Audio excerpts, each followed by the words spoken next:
بنرحب فيكم مستمعينا ومتابعي إذاعة بوير اف ام على الموجة 103.5 من مدينة قامشلو من استوديو بوير اف ام على الموجة 103 وأيضا على البث المباشر بوير عربي عم تتابعونا بشكل مباشر. متابعينا مثل ما ذكرنا الصباح أنه رح يكون ضيفنا السيد موفق الأحمد الرئيس المشترك للاتحاد الرياضي في إقليم الجزيرة لتسليط الضوء على بعض الهموم، على بعض الأعمال، على بعض النشاطات اللي عم يقوموا فيها هي المؤسسة اللي هي طبعا تابعة للإدارة الذاتية. بداية نرحب بضيفنا الأستاذ موفق الأحمد. أهلا وسهلا فيك. أهلا وسهلا فيك وشكرا أستاذ عماد وشكرا لإذاعة بوير على الاستضافة الطيبة. نورتوا الاستديو بحضوركم وأهلا وسهلا فيكم مرة تانية. شكرا. الأستاذ موفق، حابين بداية هيك كونه حضوركم هذا هو الأول وحابين نعرف المشاهدين والمتابعين بهاي المؤسسة، مؤسسة اتحاد الرياضي في إقليم الجزيرة، هيكليتها ايمت تم إنشائها وهيك تسليط نظرة هيك بسيطة على العمل هذا. تمام. الاتحاد الرياضي العام في إقليم الجزيرة تأسس بتاريخ 16/8/2015 وكانت البطولات التي أقيمت تحت رعاية الاتحاد الرياضي بإقليم الجزيرة بدأت أول بطولة بتاريخ 9/9/2015 بنظام الذهاب والإياب، والاشترك 4 فرق كانت بهذيك الأيام، وهي فريق روجافا وشباب رميلان وقرقلكي وجوان عامودي والجزيرة. والاتحاد الرياضي بهيكليته التنظيمية يتبع إلى هيئة الشباب والرياضة بالإدارة الذاتية الديمقراطية في إقليم الجزيرة. تماما. طبعا نتمنى التوفيق للهيئة وللاتحاد ولكل المؤسسات بالإدارة الذاتية. خلينا نفوت بموضوعنا طبعا اللي هو موضوعنا بخص الرياضة والشباب وهموم الشباب والرياضة والأندية. بداية كيف عم تقيم مشروع تراخيص الأندية في إقليم الجزيرة من قبل الاتحاد الرياضي، وهل نجح هذا المشروع برأيكم؟ كان المشروع هو في هدف استيعاب الشباب في إقليم الجزيرة وتفريغ طاقاتهم الإيجابية في الرياضة فقط، حتى لا يذهب شبابنا إلى الانحراف وإلى المخدرات وإلى الأمور اللا أخلاقية والأمور الأخرى. كان هذا الهدف منه إنشاء الرياضة بإقليم الجزيرة بشكل عام.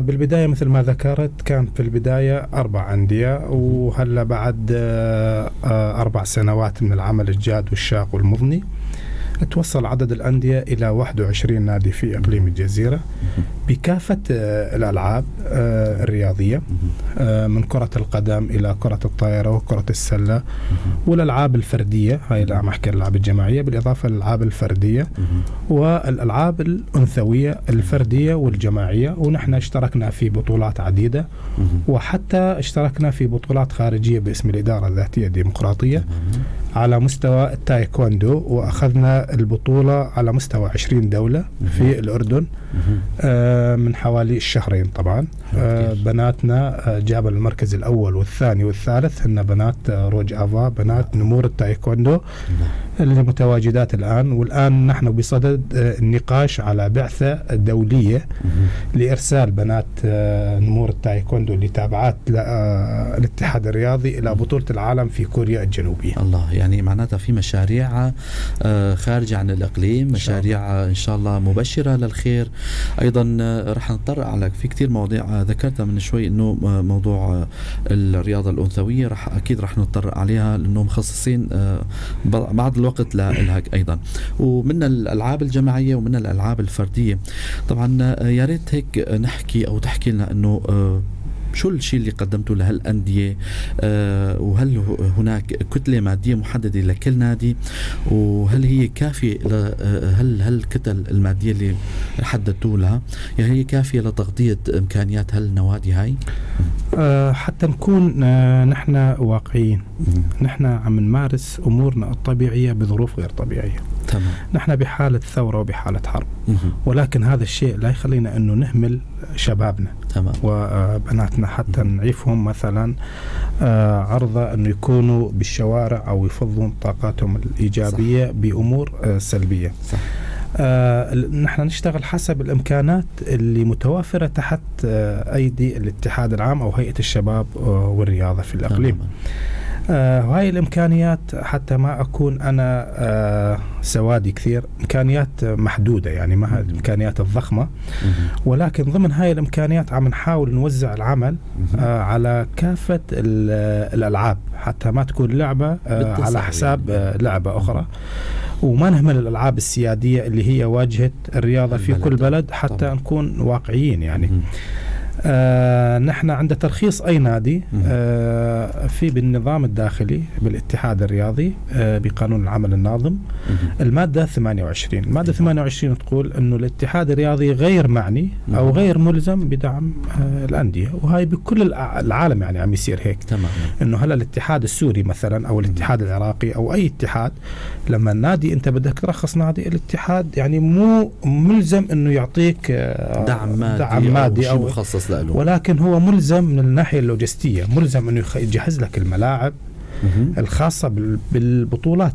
تماما. ملزم أنه بالأمور الأخرى يعني الأمور التكنيكية هاي. أما المادة 28 عم تقول أنه النادي عفوا الاتحاد غير معني الدعم المادي أو الدعم الآخر. أنت كشخص بدك ترخص نادي أو كمدينة بدك ترخص نادي. تماما. نحن نعطيه شروط الترخيص. من شروط الترخيص عم تقول أنه يجب عليك أن تؤمن أو تجهز لعبتين فرديات ولعبتين جماعيات. أيوة. هاي اللعبتين الفرديات واللعبتين الجماعيات أنت تختارهم. يعني في عندك قدم، في عندك طائرة، في عندك سلة، هاي ألعاب جماعية. تماما. في عندك شطرنج، في عندك كيك بوكسينج، في عندك تايكواندو، في عندك بناء أجسام، في عندك ريشة، وفي عندك طاولة وإلى آخره. هاي الألعاب الفردية. نعم. فأنت تختار لعبتين فرديات ولعبتين جماعية. هذول هم شروطك. وأنت تخصص مع أيضا يعني من ضمن شروط الترخيص نظام داخلي للنادي. تماما. مؤسسين وجمعية عمومية وجمعية عمومية ولوجو يعني الشعار. أكيد. وهاي كل هاي الأمور يعني تكون متوفرة جاهزة. وأنت يرخص لك النادي. تماما. لما ترخص النادي أنت بدك تبين يعني النادي من أين مدعو، يعني من أين تحصل الأمور المادية. تكتب أنه الأمور المادية نحن نجيبها من هذا المكان عن طريق تبرعات من الشعب، عن طريق تجار، عن طريق شركة معينة، ما عندنا مشكلة يعني. تمام. عن طريق إدارة معينة ما عندنا مشكلة يعني. المهم الرياضة تمشي. تمام. ونحن عم نشتغل فقط للرياضة. يعني فقط للرياضة وفقط للشباب. تماما. وحتى ينجحوا شبابنا وما يكونوا شبابنا متأخرين بكل الميادين. نحن عم نفكر أنه بالإضافة للتقدمات العسكرية والتقدمات السياسية. تمام. على الساحة في منطقة شمال وشرق سوريا ننظر أيضا للتقدم الرياضي. عم نفكر هلا عم نفكر انه يكون مشاركتنا ليست فقط محصورة على الاقليم. هلا مثل ما ذكرت لك عم نفكر انه نشترك بكوريا. حلو. صار في تواصل انا عن طريق الشخصي مع مدربين عالميين مثل الكابتن طارق طعيمة والكباتن الثاني المسؤولين عن أكاديمية أسبر تبع السي ميلان اللي موجودة بقطر، على أساس انه يجون زيارة او يشوفون واقعنا الرياضي. لعل وعسى نسوي يعني نموذج تشاركي او اي شيء، او نتبادل الخبرات او يعطونا من خبراتهم حتى نقدر نمشي على هذا الاساس. تماما. فنحن من المفروض بمكان، عفوا أنا طولت بهاي ولا يهمك ولكن نحن من المفروض بمكان أنه عمرنا الافتراضي 4 سنوات. تماما. أحيانا بعض الأندية أو بعض الرياضيين اللي عم يشوفون نفسهم أنهم يفهمون بكل أمور رياضية عم يفكرون أنه نحن لازم نشتغل كأنه اتحاد عمرنا 50 سنة. تمام. مثل اتحادات الدول. ونحن اتحاد إدارة عمرنا الافتراضي 4 سنوات. من المفروض بمكان أنه نحن طفل عم نحبي. تمام. هم عم يطالبونا أنه نكون نحن الشخص عم عداء عالمي وبدنا نركض يعني. وهيك يعني هيك الأمور عم يصير، ويجينا أحيانا النقد على هذا الأساس. هذا توضيح للنقد اللي عم يتم هذا توضيح للنقد اللي عم يصير على الاتحاد أو على الرياضة أو على الإدارة الذاتية. تمام. بشكل عام على طريقة إدارتها للرياضة. فنحن مثل ما ذكرت يعني نحن كل عمرنا الافتراضي يعني 4 سنوات. بهاي ال4 سنوات إيش بدنا نساوي؟ إيش بدنا نعمل؟ إيش بدنا نشتغل؟ على هذا الأساس نساعد بعضنا، نجيب الخبرات الرياضية، نستفيد من الخبرات الرياضية. ومدينة قامشلو ولادة، يعني مدينة قامشلو هي من أكثر المدن الولادة بكل البطولات. حتى في عندنا الله يرحمه بسام هاجري كان مع احترامي لهاي الكلمة كان معاق وكان بطل العالم برفع الأثقال طبعا. الله يرحمه، يعني ما صار أسماء يعني أسماء رنانة من عدا شماس ومن عدا محي الدين تمو ومن عدا العمالقة على مستوى سوريا والعالم والشرق الأوسط حتى يعني بدنا نقول. لحتى ما نطيل الحديث بهالمجال هذا أستاذ موفق، مشان لأنه الوقت هو ضيق محدد ونحن حابين نحكي كل هموم الرياضية. من ضمن سياق حديثك من شوي حكيت بخصوص يعني عدم توجيه أو توجه اللاعبين أو الكوادر الموجودة أو الشباب، فئة الشباب إلى الانحراف فرضا، واللي من فترة قمتوا بحملة كذا كذا رح نضطر أيضا عليها. ولكن قبل ما نروح بخصوص موضوعنا لليوم اللي هو نحكي عن هموم النوادي والأندية اللي صارت خلال هالأزمة هاي، منها نادي القحطانية أو براتيب القحطانية. حابين هيك نحكي شوي عنها ولو بموجز قليل. ليش تم حل هالنادي هذا؟ يا ترى شو القرار اللي دخل في خدمة الانحلال هذا؟ يعني يا ترى كان بخدمة الرياضة بالإقليم ولا لا؟ قرار الحل لم يكن هو قرار الاتحاد، هو قرار بناء على طلب مقدم من النادي نفسه. يعني النادي نفسه اجى لعند الاتحاد وقدم طلب بإيقاف مؤقت لنشاطات النادي. نحن بالقانون ما عندنا إيقاف مؤقت ولا بكل قوانين العالم. أنا دورت بجوجل وبتويتر مشان أشوف ثغرة تخدم قرار هذا، ثغرة قانونية تخدم هذا القرار. ما شفت، يمكن شفت مادة بالقانون الجزائري ومكاملة تماما. يعني هاي كل الأمور هاي ما شفت شيء. بناء على طلبهم إيقاف مؤقت يعني. للتوضيح. كان من ضمن الكتابات كان لهم طلبات محقة هذا النادي حتى ما نبخس حق حدا، وأنا مسؤول عن كلامي. كان في لهم من ضمن هذا الطلبات إنه بدهم ملعب. ملعب هذه المدينة مدينة تربسبية القحطانية، المدينة العريقة اللي ولادة أيضا بالخامات الرياضية. غسان دريعي، زياد طعان، عماد عيسى، هاي الخامات العملاقة في كرة القدم. أسماء رنانة بالجزيرة وبسوريا كاملة. لما رحنا نحن شفنا أنه تفاجأنا أنه موجود بالمخطط التنظيمي في بلدية الشعب في تربسبية، وهذا الكلام عبر الأثير أوصل لهم 4 ملاعب موجودة على المخطط التنظيمي. نعم. لما رحنا تناقشنا ووافقوا أنه يعطونا أحد المناطق أحد الهاي، وأنا أعطيت وعد. نعم. قلت لنادي براتي، قلت إذا أخذت قطعة الأرض خلال 24 ساعة راح يكون الملعب جاهز تماما. وأنا كنت يعني راح أبر بهذا، وهي عم يسمعونا، وراح أبر بهذا الوعد. لو معطيني قطعة الأرض بلدية تربسبية أنا ب24 ساعة جهز الملعب. أخذ الآليات كاملة وورش العمل واللجان الفنية اللي موجودة ومكتب المنشآت، وراح نقيم إقامة في ملعب تربسبية لبين ما يخلص. إذن يستحق لهم، كان من استحقاقهم أنه يكون في لهم ملعب كرة قدم، والملعب موجود على المخطط التنظيمي. بناء على شو عم يتم هالاستحقاق هذا؟ على عدد اللاعبين، على عدد الأندية، شروط معينة؟ كل مدينة موجود، ناحية. كل مدينة أو ناحية. عندما تؤسس هذه المدينة في بالمخطط الكريكوري اللي تابع لهذه المدينة فيه مكان للحديقة تماما، ومكان للكنيسة. نعم. ومكان للجامع ومكان لحديقة الأطفال ومكان للمدرسة ومكان للملعب. حلو. بكل بلديات العالم وبلدياتنا. حلو. نحن شفنا في مكان للكنيسة، وهلا المخطط الكريكوري عندنا، ومكان للملعب ومكان للمدرسة ومكان للشارع، وهاي الحديقة الفلانية وهذا الشارع الفلاني، وموجودة كل هاي الأمور. نعم. لما جينا قلنا وين الملعب، فجينا أنه الملعب مستولي عليها شخص جاي من الرقة. نعم. وعاملها ما بعرف شلون بدي أفسر، عاملها بخشة. نعم. شخصي لاله. لا معلش، يعني هو واقع، يعني واقع، يعني عاملها من حقك انك اوضح بالضبط للجمهور اللي عم يسمع. نعم. للناس. نعم. اللي عم تسمع. نعم. فعاملها مزرعة يعني له. فجينا لعند البلدية قلنا هذا الشخص ليش مستولي على هاي؟ قال والله ما بعرف، يعني النظام معطيه هاي الأمور وهيك شغلات. قلنا هلا أنا أقدر أروح، أنا هلا أقدر أنزل عند الحسكة أسجل نص القاموس لي باسمي. يعني سوريا بحالة فوضى. صح. شو هذا بالمخطط الكريوكوري؟ هذا المخطط الكريوكوري موجود. هذا ملعب، ملعبين، 3 ملاعب، 4 ملاعب في مدينة تربسبية. أنا بدي واحد من ال4 ملاعب، ما بدي الكل، بدي واحد. وأنا لكم علي وعد ب24 ساعة جاهزه. نعم، حلو كلام جاهز. يعني 24 ساعة أبلش بالساعة 8 أسلمه الساعة ثاني يوم الساعة 8. عندكم إمكانية يعني عندنا الإمكانيات كاملة، وهلا عندنا الإمكانيات. وهلا أوجه كلامي لبلدية تربسبية. نعم.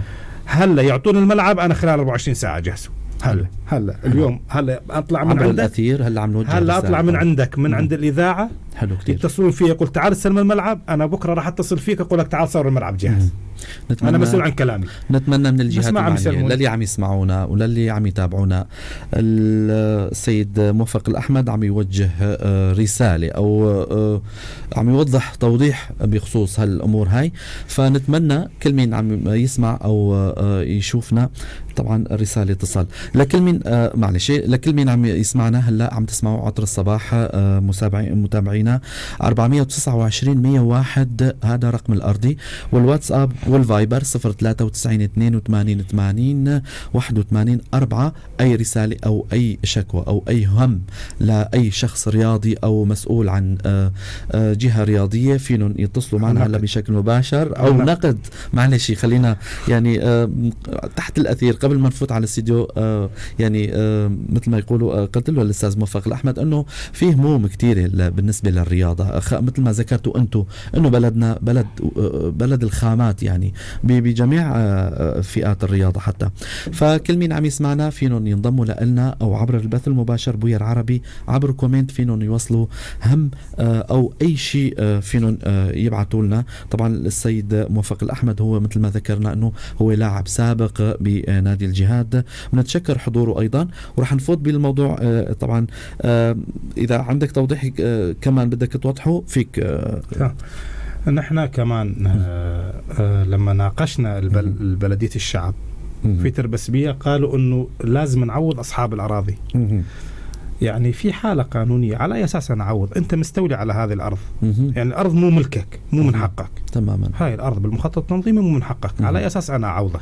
مثل ما يقول أملاك دولة ولا شو هاي؟ ما بعرف. لا مو أملاك. هي مخطط، أملاك عامة يعني. لا مو أملاك عام. يا أستاذ مو أملاك، لا أملاك دولة ولا أملاك عامة. شيء مخصص لمدرسة. هلا المدرسة مو ملك للشعب طبعا. تمام. المشفى مو ملك للشعب طبعا، مكانه. الحديقة مو ملك للشعب، صح. الملعب ملك للشعب. بالمخطط الجامعة هاي ملك للشعب. بالمخطط التنظيمي في بلدية الشعب في تربسبية هذا المكان مخصص لمكان ملعب، و4 ملاعب بمدينة 4 ملاعب في مدينة تربسبية. ومن 4 ملاعب ما أعطونا متر. حلو. ننتقل.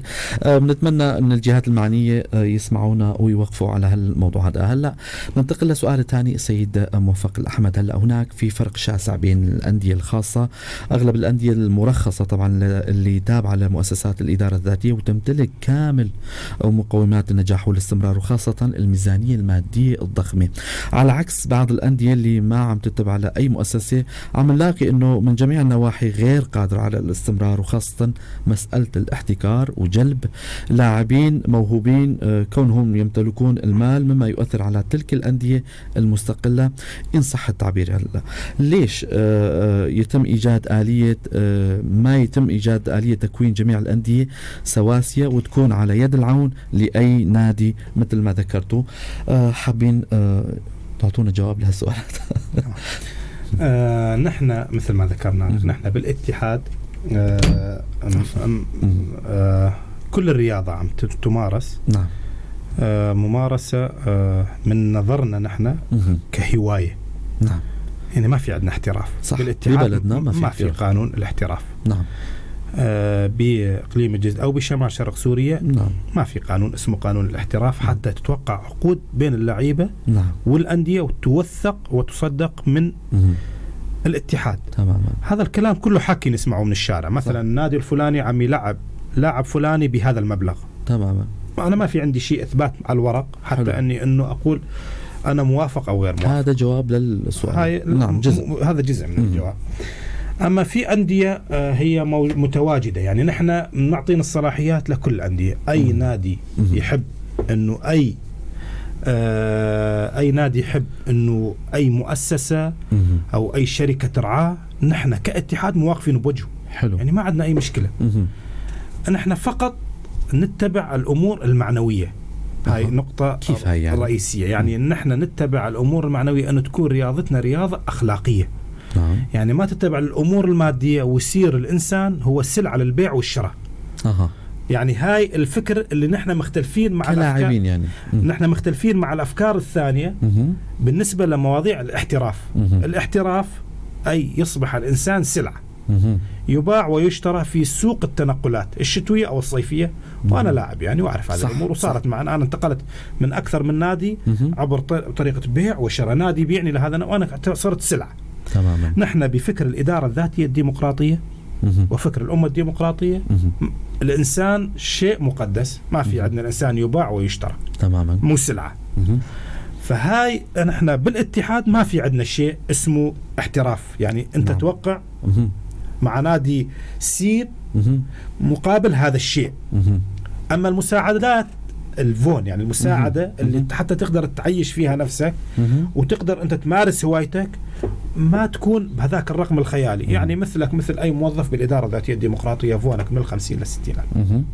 هاي أمور اعتيادية طبيعية. حتى العقود ما في؟ حتى عقود نحن ما في عندنا عقود. يعني ما في عقود بين الاتحاد الرياضي وبين الأندية وبين اللعيبة. مثلا أنا اللاعب موفق الأحمد انتقلت من نادي إبراتي إلى نادي قامشلو بمبلغ مثلا 500,000 ومقدم عقد 500,000 وراتب شهري 100,000 بالشهر والتعويض كذا والضمان الصحي كذا. ما في عندنا هذا الشيء. تماما. فنحن مو محترفين يعني. عم نمارس رياضة أخلاقية ونمارس مثل ما قلت لك أنت سألتني كيف يعني معنوية. تمام. المعنوي يعني أنه أنت أحسن ما تروح تفضي بالشوارع وعم تلعب بالفرق الشعبية، عم تلعب بفرق عادية غير منظمة. نحن ننظمك بالاتحاد الرياضي. حلو. ونجهزك وندعمك معنويا وأيضا في دعم مادي. السنة نحن وزعنا أكثر من 12 إلى 13 مليون وزعت أنا للأندية.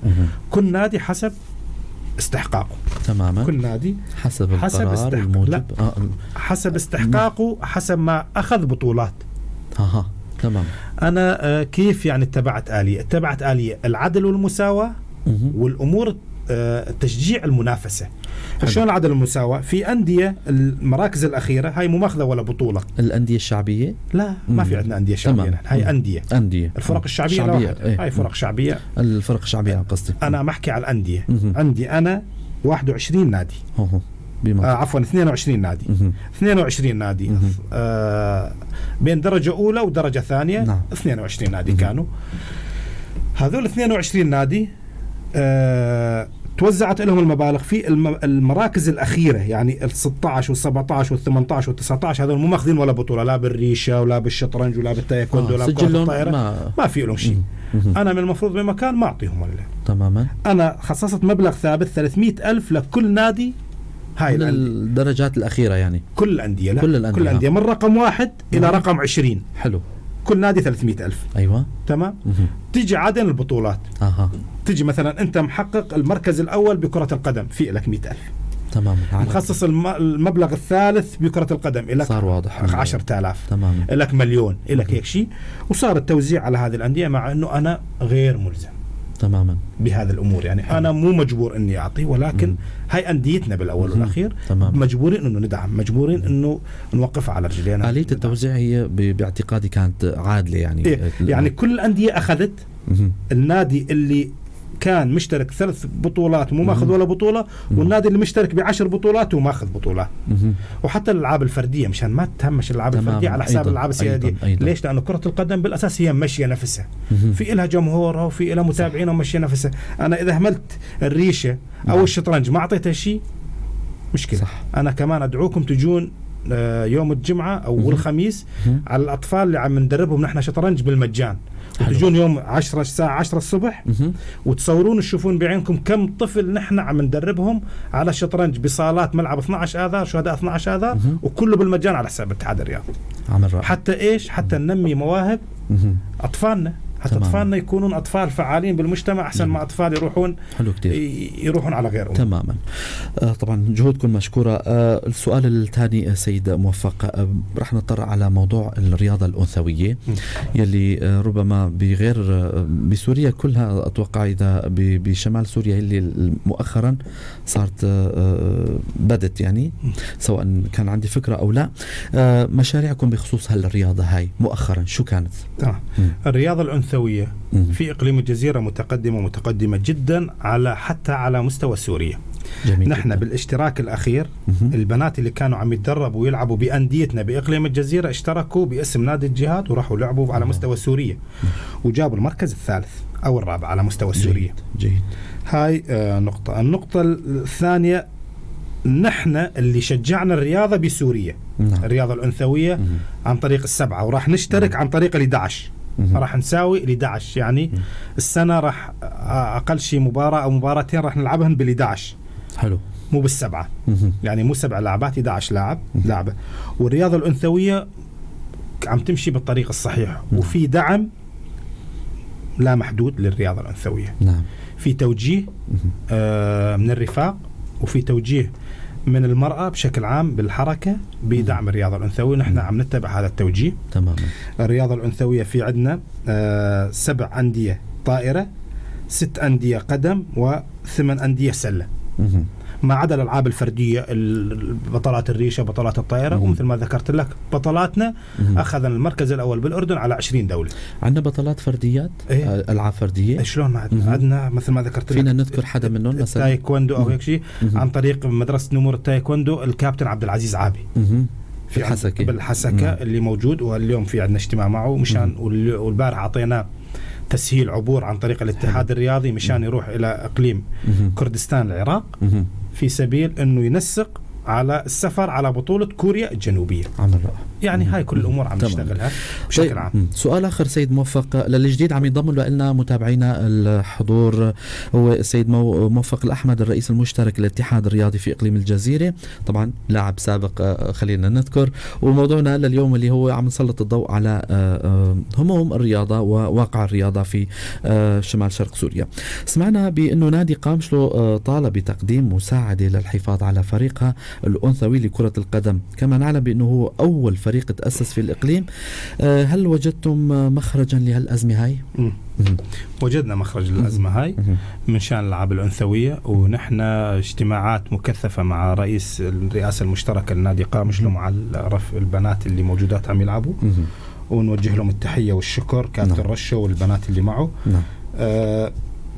كمان يعني توصلنا لصيغة أنه دعم الفرق الأنثوية راح يكون السنة كلياته على الهيئة والاتحاد الرياضي. نعم. من إلى يعني من أصغر احتياجات إلى أكبر الاحتياجات تماما كاملة. النادي غير معني بمسألة الأمور البسيطة، يعني البسيطة، التجهيزات الكاملة على الاتحاد الرياضي في إقليم الجزيرة كاملة. يعني ما بدي أذكر لك كل الأمور الثانية يعني كاملة. تجهيز لاعب كرة القدم أو لاعب كرة السلة أو لاعب كرة الطائرة كاملة بكل التجهيزات اللي لازمة للاشتراك بهذه البطولة كاملة، مع النقاش مع الألعاب المغلقة على أن يكون التسعيرة أجار الملاعب بنصف القيمة للألعاب الأنثوية. مثلا الأجار 10,000 تكون ب5,000 تسهيل يعني مساعدة بهاي الأمور. وإن شاء الله يعني بالمستقبل أيضا راح نناقش على السفر ونناقش على الروحات والجيات وهاي الأمور الثانية، يعني كلها موجودة. وخصصنا ميزانية كثير كويسة لهاي ال6 أندية أو ال7 أندية راح تشترك، وتخصصت هاي الميزانية وتسلمت لمكتب، راح تسلم لسه ما سلمت، راح تسلم لمكتب الألعاب الأنثوية بالاتحاد الرياضي وتصير تحت تصرفهم من شان يتوقفوا على هذا الموضوع. ونحن بدعم كامل ودعم قوي للألعاب الأنثوية، وراح نظل بظهر الألعاب الأنثوية حتى ما تكون الألعاب الأنثوية في إقليم الجزيرة رائدة على مستوى ليس الأوسط ليس فقط سوريا ولكن على المستوى الدول الإقليمية المحيطة. تمام، إن شاء الله بنتمنى التوفيق لهم. من الناحية الإدارية لم نرى الاستقرار الإداري لدى الاتحاد صراحة، خلينا نقول يعني كرئاسة مشتركة وحتى رؤساء المكاتب وخاصة كرة القدم لدينا. ليش هالسبب؟ تمام. لا، المعلومة واصلة خطأ. ما بعرف. نحن في عندنا استقرار إداري، مكتب كرة القدم كامل جاهز ممثل بالكابتن نضال حميد والكابتن طالب، كل المكاتب كاملة. الرئاسة المشتركة دورة تدريبية رياضية ودورة تدريبية رياضية وإدارية حتى تتعلم الأمور الإدارية والأمور الرياضية. هي موجودة وتم تكليفها وهي بصدد أنه عم تعمل دورة، بس ترجع من الدورة راح تستلم مهامها تماما. المكاتب الثانية كاملة موجودة. مكتب الألعاب الجماعية موجود مع الديوان مع كل شيء. مكتب المنشآت موجود والمكاتب الثانية. وإذا نتطرق على عملنا المنشآت خلال هاي الشهر راح أشرح لك إياه كامل إذا بدك. شو اشتغلنا خلال هذا الشهر، شو جهزنا، شو عملنا. إن شاء الله بالأيام الجاية إن شاء الله بضمن يعني نحن هيك كلمحة سريعة. نحن تم تجهيز كافة الملاعب لاستقبال الموسم الكروي 2019. أيوة. وكافة الصالات الرياضية وملاعب الطائرة وملاعب كرة السلة والملاعب الأخرى من ملاعب الطاولة وملاعب الشطرنج وكل الملاعب. طبعا لازم يكون ملحوظ هالشيء هذا، كله ملحوظ ومسجل وموثق بالتصوير وموثق باللقاءات، وكل الملاعب جاهزة. جهزنا ملعب ملعب درباسية البارح خلصنا كامل التسوية وهاي، وملعب عامودة كمان جاهز. ملعب 12 آذار الترابي كمان جاهز. ملعب جرنك كمان جهزناه. ملعب رميلان جاهز. ملعب تلكوشر جاهز. كل ملعب هيثم كجو جهزناه كامل حتى سوينا فيه إنارة والمشالح جاهزات. صالة 12 آذار جاهزة. صالة عامودة جاهزة. صالة تربسبية جاهزة. صالة رميلان جاهزة. صالة الطاولة جاهزة. صالة الشطرنج جاهزة. كل الأمور جهزناها. صار لنا ورشة عمل شهر. مكتب المنشآت عم شو بدنا نذكر عم إنام ميداني يعني عمل ميداني برا تماما ميداني. والآليات معه كل الآليات الموجودة معه لتسوية الأراضي، تجهيز الملاعب، كل الملاعب اللي تستقبل هاي. وفي عندنا خطة عمل إن شاء الله تخدم الرياضة ببلدنا. خطة العمل الثانية راح نتوجه إلى مناطقنا وأهلنا البعاد بالشدادي وبالهول وبالعريشة حتى نجهز لهم ملاعب. ولكن هلا الأولوية للفرق اللي عندها المدن اللي عندها أندية راح تشترك صح بالبطولة. بعد 4 شهر نكون أنا جهزت كل الملاعب كل الصالات، لأنه 4 شهر راح تبلش الروزنامة عندنا تبلش كل البطولات 4/7 راح تبلش. بدأنا الموسم ببطولة السوبر بين الأسايش وسردم. نبارك لسردم عبر أثير إذاعتكم أخذوا كأس السوبر وبلشنا بالسوبر. نبارك لهم أيضا عبر الأثيرنا. وباشرنا بالسوبر الطائرة بين نادي جودي ونادي أهلي عامودة. وكمان نبارك لعملاق الطائرة أهلي عامودة ونقول لجودي هارد لك إنه قدم مباراة رائعة وأكثر من رائعة أيضا جودي. وكمان باشرنا بالقدم والطائرة راح نباشر الشباب الأشبال والناشئين. هذا الأسبوع الأخير لهم كمان خلصنا. وإن شاء الله راح نكون على جاهزين على أتم الجاهزية إن شاء الله تكونوا بخدمة الرياضة والرياضيين أيضا. ونبارك الفرق اللي نجحت. هلا من ضمن أهدافكم بتوقع هو معنا أخذنا من وقتكم كتير ولسه في عنا ما في مشكلة عنا أسئلة كتير السيد موفق. الله يخليكم يا رب. مشان نوضح لشارعنا الرياضي أكيد كل تساؤلاته كل نقده راح نوقف عليه. أنا من النوع اللي أحب إذا حدا ينقد وأتوقف عن النقد بشهادة كافة الصحفيين والإعلاميين. أكيد. أي حدا يعطيني أي نقد راح ثاني يوم راح يتطبق إن شاء الله هاي النقد وراح نوقف عليه إن شاء الله. من ضمن أهدافكم من شوي ذكرتوا أنه هي انه احواء او ضم او مثل ما نقول اذا صح التعبير للكوادر والخبرات الموجوده عندنا، لابناء للاعبين للخامات اللي موجوده بهالبلد اللي مثل ما ذكرتوا وصفتوا جزيرتنا انه هي ولاده للاعبين والمهارات والخبرات وارضيه خصبه. طيب ليش الخبرات الكرويه في القامشلي هي خارج منظومه الاتحاد؟ الخبرات القديمه كمثال كيف عثمان، ابراهيم السيد، جورج خزوم وغيرهم. نعم. أنا بدي أجاوبك على هذا السؤال وبكل شفافية. يا ريت. أنا لما جيت على الاتحاد الرياضي كمان تفاجأت نفسك تماما، يعني بابتعاد هاي القامات الكبيرة عن الرياضة في منطقة قامشلو أو في إقليم الجزيرة. نعم. فبعد الأسئلة والهاي تبين أنه يعني كان في لهم نوع من العتب على الاتحاد الرياضي وهيك شيء. وأنا 3 اجتماعات دعيت الخبرات فيها. اجتماع في مدينة الشباب هل الأسماء اللي ذكرنا منهم كان منهم هن؟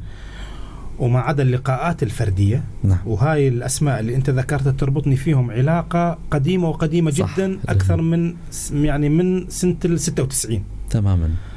وأنا كنت لاعب عند أكيد كابتن كيفو أبو هوجر، أوجه له التحية عبر أثيركم. سلامنا لهم. أنا كنت لاعب عنده بفريق جوفنتوس الشعبي. كنت لما أجي على مدينة قامشلو أنا لاعب عنده، وإلي كل الفخر أني أنا كنت لاعب عنده. فأنا يعني ما عدا الدعوات الرسمية للاجتماعات وسمعنا نقاشاتهم وأفكارهم وطروحاتهم، وكان من ضمن هذا النقد أنه الفرق الشعبية كانت مهملة. نعم. وأنا توقفت على هذا الموضوع بكل جدية، وشكلت لجنة للفرق الشعبية، وجينا مشان نساوي دوري. فإجا لعندي أخوي وصديقي وحبيبي أبو هوجر وقال إنه التوقيت غير مناسب. أيوة. وأنا رضخت عند اقتراحه كونه هو قامة رياضية وخبير، وطلبت اجتماع للجنة مع الفرق مع وجود أبو هوجر، وصارت في نقاشات وتم بالاتفاق أنه تأجيل انطلاق الدوري الفرق الشعبية حتى نهاية الدوري مشان ما يتضارب مع انطلاقة الدوري ويصير يعني في انطلاقة باهتة. يعني صاروا 4 سنين واقف الفرق الشعبية صح. ونجي ننطلق انطلاقة باهتة. هذا أنا ليش جبت هذا المثل؟ جبت هذا المثل أنه أنا على تواصل مع هاي الأسماء. حلو. جميل. أنا على تواصل مع هاي الأسماء وتواصل، وجاء أكثر من زيارة لعندنا أستاذنا وكابتننا أبو هوجر والشباب الثاني مهمشين يعني. نعم. وجوا لعندنا وأنا على تواصل معهم سواء بالهاتف أو بالزيارات المتبادلة، وكل رأي عم يعطونا عم نتوقف عليه بجدية. نعم. وحتى أنا ضربت لك مثل أنه الفرق الشعبية لما إجوا وناقشوا اجتمعنا ووقفنا عند مقترحهم، لأنه هاي قامات رياضية بالأول والأخير يجب أن تحترم.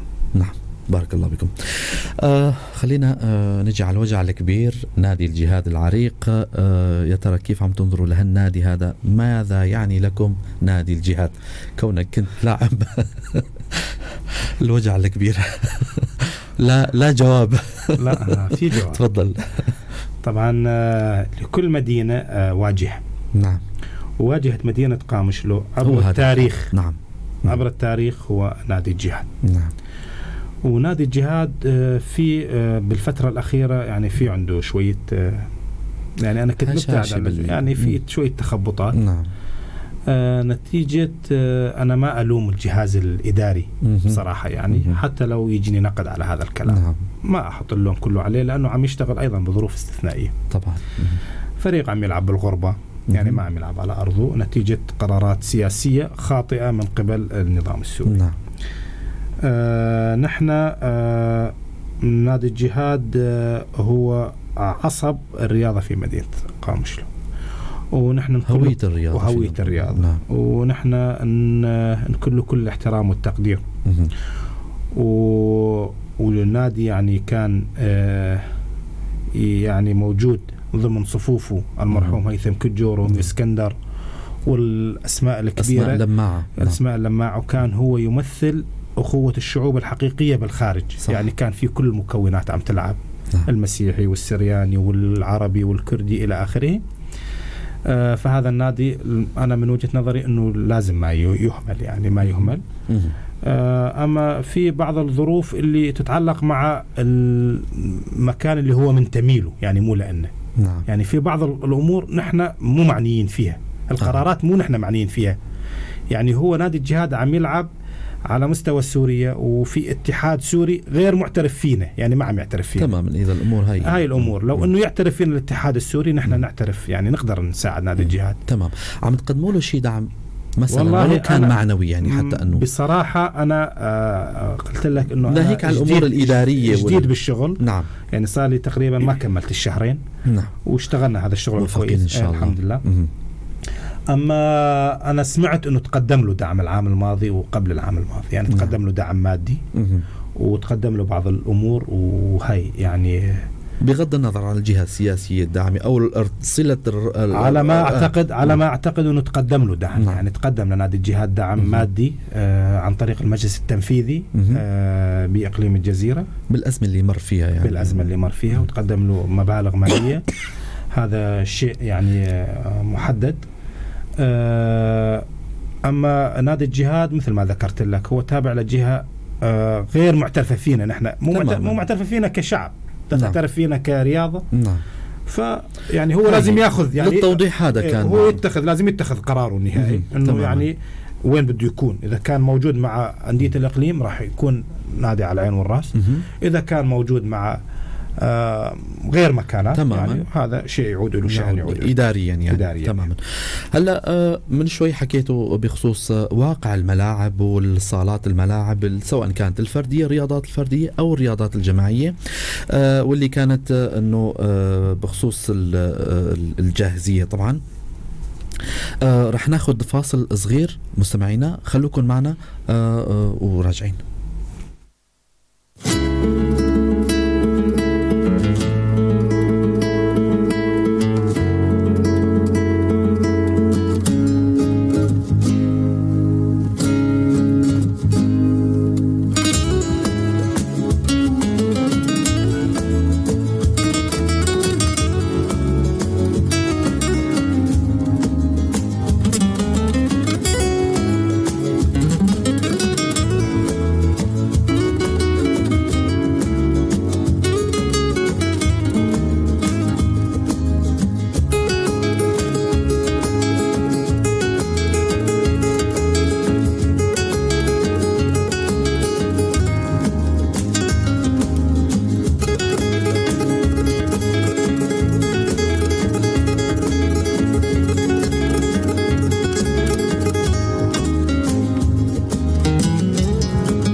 مرة ثانية برحب فيكم مستمعينا ومتابعينا إذاعة بوير اف ام على الموجة 103.5 برنامج عطر الصباح، والفقرة الحوارية مع السيد موفق الأحمد الرئيس المشترك للاتحاد الاتحاد الرياضي في إقليم الجزيرة. طبعا موضوعنا لليوم هو بحثنا عن كتير أمور، وصلنا لكتير أوجاع وأمور سلطنا الضوء على كتير أمور هن سواء ضمن عمل هون أو في سياق هموم المواطنين، النوادي، اللاعبين، الألعاب فردية، الألعاب الجماعية.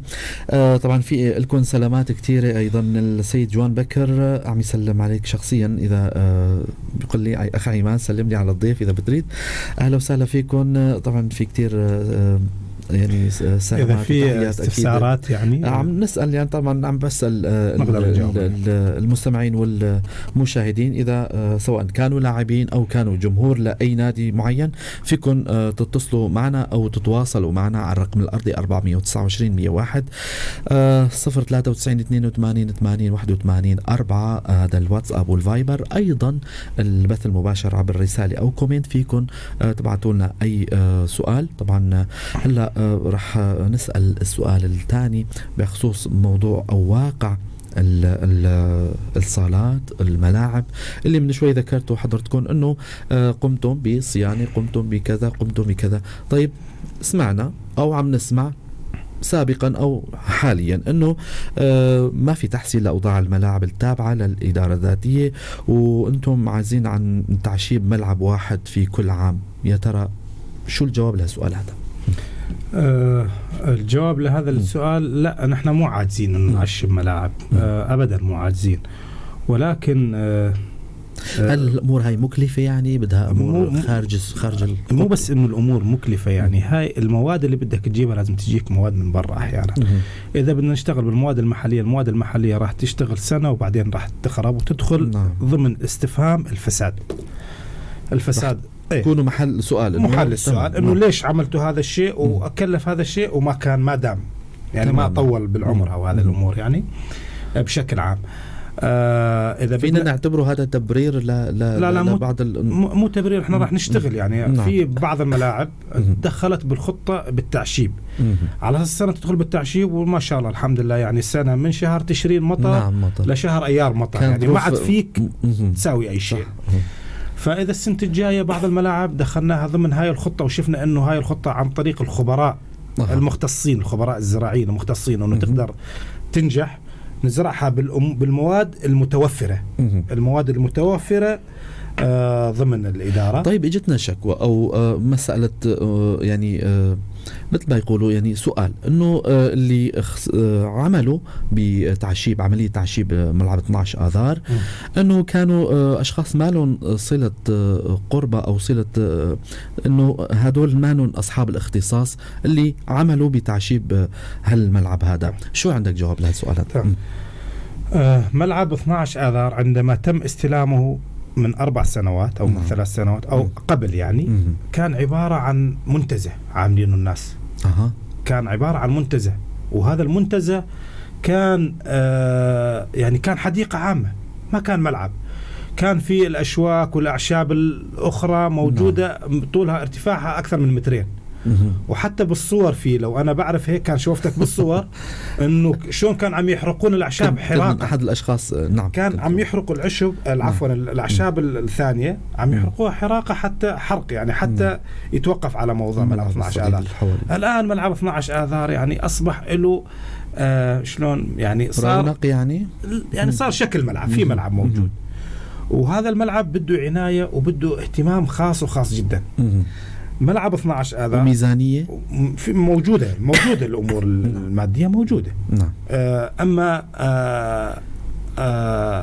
لما كان قبل الأحداث قبل الثورة ملعب 12 آذار لم يكن يلعب عليه إلا 2 مرات فقط بالأسبوع. لما أنا كنت لعب نادي الجهاد كان يلعب عليه التمرين الأساسي يوم الأربعاء والمباراة رسمية يوم الجمعة. هذا في حال كانت المباراة بأرضنا والمباراة خارج أرضنا نتمرن يوم الأربعاء ونسافر. فملعب الجهاد هل يعني كان من فترة كل الألعاب ملعب 12 آذار عفوا كل الألعاب والأمور والثانية وهاي كلها جهد على هلا نحن حاولنا نريحه حاولنا نرمم المكانات اللي كانت لو أنت شايف ملعب 12 آذار قبل 2015 و2016 و2017 هلا ملعب 12 آذار جنة بالنسبة وهلا وصلنا لمرحلة كثير كويسة. تعاقدنا مع مهندسين المهندس بطال اسمه يمكن عبد الرحمن بطال أو عبد القادر بطال هيك اسمه يعني كنيته البطال سمعت ما أتذكر اسمه اعتذر تماما. هلا هو مشرف زراعي على مهندس زراعي وهو الآن يعني هو مشرف على إعادة ترميم المناطق المصفرة أو المناطق الميتة بالملعب حتى ندخلوا بالخدمة تدريجيا. وجبنا المبيدات اللازمة، اشترينا المبيدات اللازمة واشترينا كل المواد اللازمة لإعادة رونق هذا الملعب واشترينا المبيدات لقتل الأعشاب المختلفة الضارة مو الضارة يعني المختلفة طبعا. حتى يطلع الملعب كلياته بالشكل السوي. وملعب يعني من ولا شيء صار شيء يعني ملعب كان بحاجة لوقت ربما يعني بده وقت لأنه هذا النوع من الثيل أو النوع من الرول الطبيعي يعني حساس جدا جدا. حتى البيئة الجو ما عم يساعد إنه هذا الملعب يرجع لرونق طبيعي. ولكن مع المستقبل هلا بدنا ندخله بالصيانة نطالعه من الخدمة ما ندخله بالخدمة ندخله بالصيانة بعدين نبلش بإعادة إدخال الملعب للخدمة على مراحل. فينا نحكي عن تكلفة الصيانة يعني ولو برقم أو والله تكلفة الصيانة برقم ما في رقم يعني ثابت أو ما في رقم معين لأنه حسب ما تتوفر الأدوية حسب ما يتوفر الرول حسب ما تتوفر المواد الأولية حسب ما يتوفر كل شيء. تم حفر بئر بالملعب.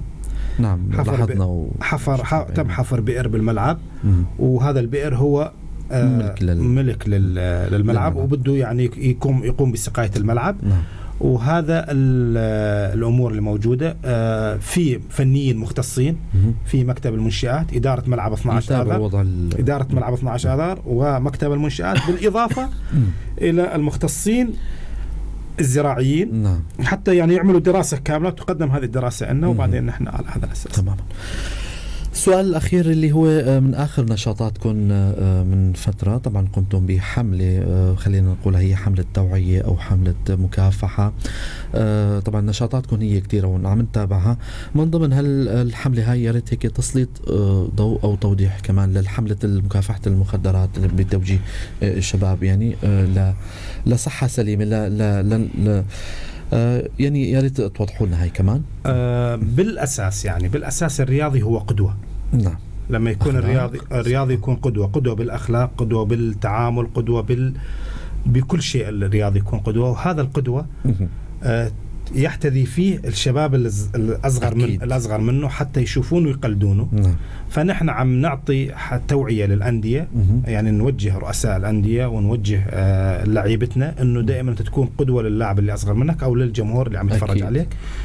وبصدد انه راح نعمل مشاريع، يعني اذا مو بهاي الفتره بين الذهاب والاياب، عن طريق لوحات اعلانيه بالملاعب نوزعها، يعني اذا مو بهاي الفتره بعد فتره الذهاب والاياب بعد 2 أو 3 أشهر، عن طريق فلكسات انه لا للمخدرات، لا للعنف، حلو، لا للامور اللا اخلاقيه، لا للتدخين، لا لكل هاي الامور، حتى يبين مثلا يعني يشوفوا الاصغر منه يحتذي فيه، لانه الرياضه بالاساس هي رساله، ورساله ساميه تصل لكل الشعوب. تقدر تدخل كل بيت عن طريق الرياضه. أكيد. وهذا لما تدخل كل بيت انت راح تدخل ضيف من دون استئذان. طبعا. لما تدخل ضيف من دون استئذان يجب أن تكون بحالة أخلاقية راقية ورائعة، حتى توصل رسالة رائعة وراقية لأهل البيت اللي أنت داخل عندهم. عن طريق الرياضة راح نوصل هاي الرسالة. عن طريق الرياضة راح نوصل رسالة أيضا للشعوب المجاورتنا أنه نحن الشعب مسالم، نحن الشعب نحب الحياة، نحن الشعب نتمنى التوفيق لنفسنا وللشعوب المجاورة، ما عندنا أي عداوة مع أي حد. نقدر نوصل رسالة سلام، نقدر نوصل رسالة حسن جوار طبعا للبلدان اللي مجاورتنا، ونقدر نوصل عن طريق الرياضة هاي الرسائل أنه نحن الشعوب محبين للحياة، محبين للناس، محبين للخير، جايين لخدمة المنطقة، جايين لخدمة البشرية بشكل عام. مشكورين كتير سيد موفق الأحمد، الرئيس المشترك للاتحاد الرياضي في مقاطعة أو في إقليم الجزيرة، لهالمعلومات. أخذنا من وقتكم كتير طبعا، على أمل لقاء آخر ونجاحات أكثر بمجال عملكم، ونتمنى التوفيق للاتحاد ولكل الأندية ولا بعملكم. كلمة أخيرة إذا أنت حابب تقولها. أنا بشكرك أستاذ عماد، وبشكر إذاعتكم الرائعة على تسليط هذا الضوء على الرياضة بشكل عام. نوجه رسالة لكل رياضيين بالإقليم، نوجه لهم التحية على عملهم بالظروف الاستثنائية، بالظروف الغير طبيعية، للارتقاء برياضة الإقليم نحو التقدم، لما يتماشى مع التقدمات الأخرى بكل النواحي سواء السياسية والعسكرية والنواحي الأخرى، على أمل أنه بالمستقبل والقريب جدا إن شاء الله يتم تكون عندنا مشاركات خارجية، تكون عندنا في اعتراف متبادل مع كل المنطقة. وعلى هذا الأساس بالإضافة إلى نحن نسينا نذكره، إن شاء الله بالمستقبل راح نذكره، نحن في عندنا كمان نشاطات مع الأقاليم الأخرى، أقليم الفرات وأقليم منبج والأقاليم الثانية، حتى بطولة الصداقة اللي صارت بسريكاني تحت مسمى عفرين تناديكم، اجت أكثر من أندية من خارج الإقليم. كمان نحن راح نحاول نطور ونفعل هاي النشاطات الخارجية، وبصدد اتصالات مع مدربين عالميين على أساس أنه يعني يعملون زيارات أو يجيبون وفود، وعلى هذا الأساس